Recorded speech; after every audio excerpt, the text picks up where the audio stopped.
Hello class, this is Mrs. Giovanangelo. I wanted to get us started on our Macbeth unit with a quick Macbeth introduction PowerPoint just to give you some information about the background, the characters, some information about Shakespeare, and some major themes that we are going to be studying.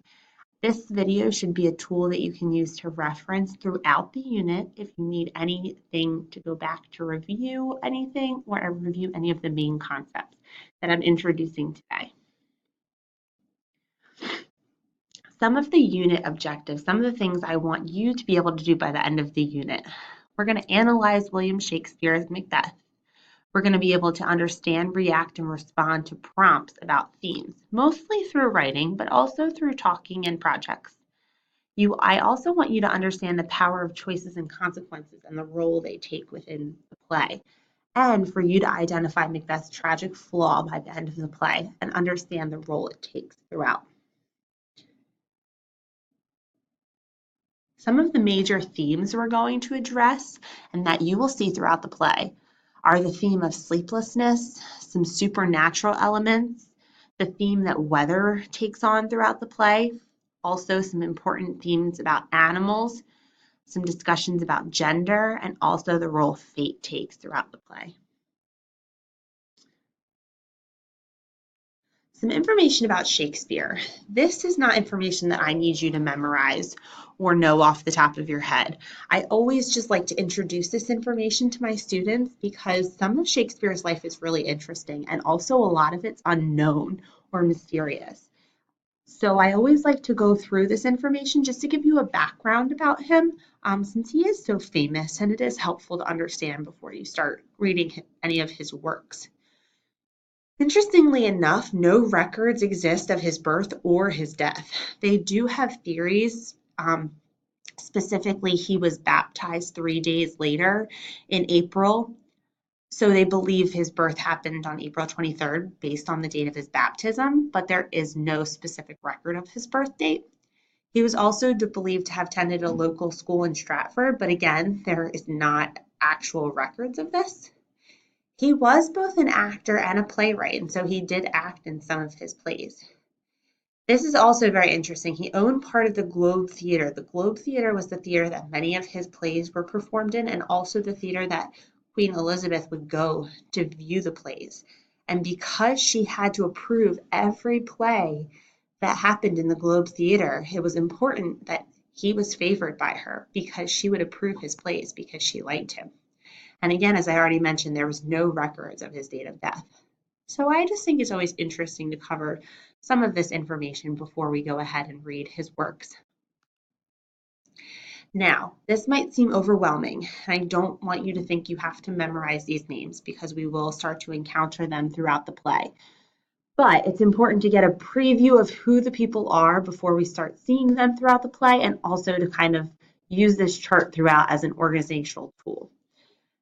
One very important character is King Duncan and his two sons, Malcolm and Donalbain. He is currently the King of Scotland as when the play opens up. His noblemen, or his main men, if you will, you'll meet throughout the play. Macbeth, who's pretty much our main character, Banquo, Macduff, who's the Thane of Fife, Lennox, and Ross. Some other interesting characters that we'll meet throughout the play are the three witches, who we'll talk a little bit about them, but they represent the three fates. Hecate, who's like the head main witch. Lady Macbeth, who's Macbeth's wife. Lady Macduff, who is Macduff's wife. And also Flans. And Flans is Banquo's son, and we'll meet him later. He is important for a number of reasons.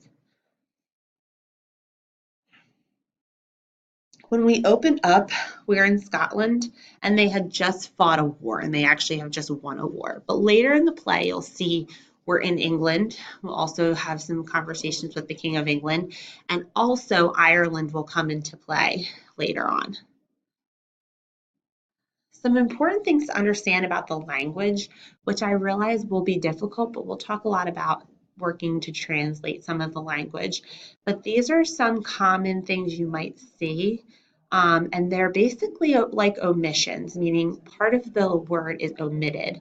and instead it's replaced a lot of times with an apostrophe. So tis is the same as it is, ope for open, or for over, give for give, ne'er for never.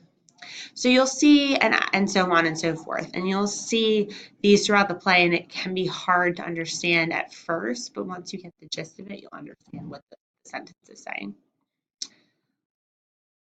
That's all for my introduction. There's one other thing I wanted to show you before we get started, and that is our Canvas site. When you enter in Canvas, you log on through your account. You'll see all of our units. You'll see our weekly schedules for the class. You'll see the introduction for the class. You'll see our first unit, and you'll also see Macbeth. This is where you're going to be making sure you're turning in everything, and this is where a lot of the materials are going to be for each act. You can see for Act 1, I've already uploaded the first thing we're going to use, which is scene 1 and 2 questions. And so you'll go on, you'll access these questions. They're guided reading questions and some analysis questions.